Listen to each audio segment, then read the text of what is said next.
পাচ্ছ যে আজকে কি স্পেশাল দিন।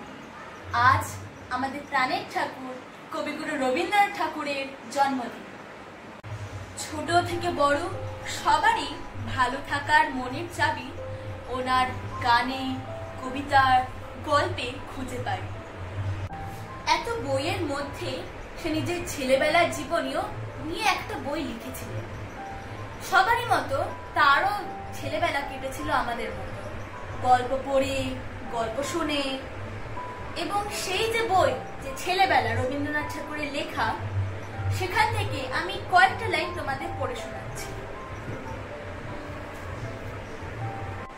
রাত হয়ে আসতো, মাদুর পাতা বৈঠক যেত ভেঙে, ভূতের ভয়ে শীতদারার উপরে চাপিয়ে চলে যেতাম বাড়ির ভেতরে মায়ের ঘরে। তার মানে ছোট রবি ঠাকুরেরও আমাদের মতো ভূতের ভয় ছিল। মা তখন তার খুড়িকে নিয়ে তাস খেলছে। পঙ্কের কাজ করা ঘর, হাতির দাঁতের মতো চকচকে, মস্ত তক্তাপোষের উপর জাজির পাতা। এমন উৎপাত বাঁধিয়ে দিতুম যে তিনি হাতের খেলা ফেলে দিয়ে বলতেন, জ্বালাতন করলে যাও খুড়ি, ওদের গল্প শোনাও। আমরা বাইরে বারান্দায় ঘটির জলে পা ধুয়ে দিদিমাকে টেনে নিয়ে বিছানায় উঠতে। সেখানে শুরু হতো তত্ত্বপুরী থেকে রাজকন্যার ঘুম ভাঙিয়ে আনার। মাঝখানে আমারই ঘুম ভাঙায় কি। রাতের প্রথম প্রহরে শিয়াল উত্তর ডেকে। তখন শিয়াল ডাকা রাত কলকাতার কোন কোন পুরনো বাড়ির ভেতরে নিচে ফুকরে উঠত। তার ঠাকুমার কাছে শোনা এইসব রূপকথাকে নিয়ে সে পরবর্তীকালে লিখেছিলেন বীর পুরুষ। চলো সেটা শুনি।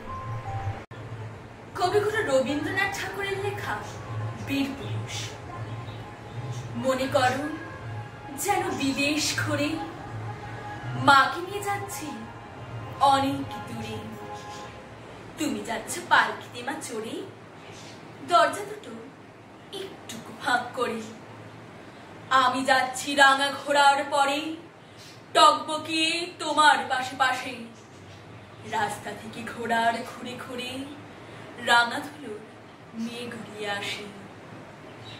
সন্ধে হলো, সূর্য নামে পাটে, এলেন যেন জোড়া দিঘির মাঠে। ধু ধু করে যেদিক পানি চায়, কোনোখানে জনমানব নাই। তুমি যেন আপন মনে তাই ভয় পেয়েছ, ভাবছ এলেন কোথা। আমি বলছি ভয় করো না মাগো, ওই দেখা যায় মরা নদীর সোতা। চোর কাটাতে মাঠ রয়েছে ঠেকে, মাঝখানে দিয়ে পথ গিয়েছে বেঁকে। গরু বাছুর নেই কোনোখানি, সন্ধে হতে গেছে গায়ের পানি। আমরা কোথায় যাচ্ছি কে তা জানে, অন্ধকারে দেখা যায় না ভালো। তুমি যেন বললে আমায় ডেকে, দিঘির ধারে ওই যে কিসের আলো। এমন সময় হারে রে রে রে, ওই যে কারা আসতেছে ডাকছে রে। তুমি ভয়ে পালকিতে এক কোণে ঠাকুর দেবতার স্মরণ করছো মনে।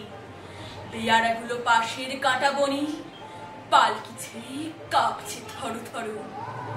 আমি যেন তোমায় বলছি ডেকে, আমি আছি, ভয় কেন মা করো। হাতে লাঠি, মাথায় ঝাঁকড়া চুল, কানে তাদের গোজা জবার ফুল। আমি বলি দাঁড়া, খবরদার, এক পা কাছে আসিস যদি আর। এই যে দেখ আমার তলোয়ার, টুকরো করে দেব তোদের সেরে। শুনে তারা লম্ফ দিয়ে উঠে চেঁচিয়ে উঠল, হারে রে রে রে রে। মা বলল, যাস নে খোকা ওরে। আমি বলি দেখো না চুপ করে। ছুটিয়ে ঘোড়া গেলেন তাদের মাঝে, ঢাল তলোয়ার ঝনঝনিয়ে বাজে। কি ভয়ানক লড়াই হলো মাঝে, শুনে তোমার গায়ে দেবে কাঁটা। কত লোক যে পালিয়ে গেল ভয়ে, কত লোকের মাথা পড়লো কাটা। এত লোকের সঙ্গে লড়াই করে ভাবছো খোকা গেল বুঝি মরে। আমি তখন রক্ত মেখে ঘেমে বলছি এসে লড়াই গেছে থেমে। তুমি শুনি পালকি থেকে নেমে চুমু খেয়ে নিচ্ছ আমায় কোলে। বলছো ভাগ্যে খোকা সঙ্গে ছিল, কি দুর্দশাই হতো তা না হলে। রোজ কত কি ঘটে যাহা তাহা, এমন কেন সত্যি হয় না। ঠিক যেন এক গল্প হতো তবে, শুনতো যারা অবাক হতো সবাই। দাদা বলতো কেমন করে হবে, খোকার গায়ে অত কি জোর আছে।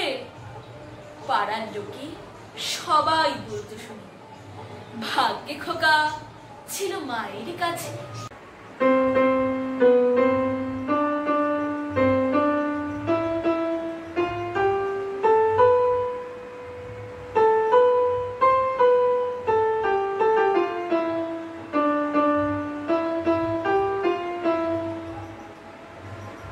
চলো আমরা সবাই নিজের মনের আলোকে জ্বালিয়ে সেই রবি ঠাকুরকে প্রণাম করি, যার আলোর ছটা পুরো পৃথিবীতে উত্তর দক্ষিণ পূর্ব পশ্চিম সব জায়গায় ছড়িয়ে গেছে। তাহলে বন্ধুরা, আজকের জন্য এইটুকুই। আজকে আমাদের প্রাণের ঠাকুর রবি ঠাকুরকে প্রণাম এবং শ্রদ্ধা জানিয়ে আজকের ভিডিও শেষ করছি।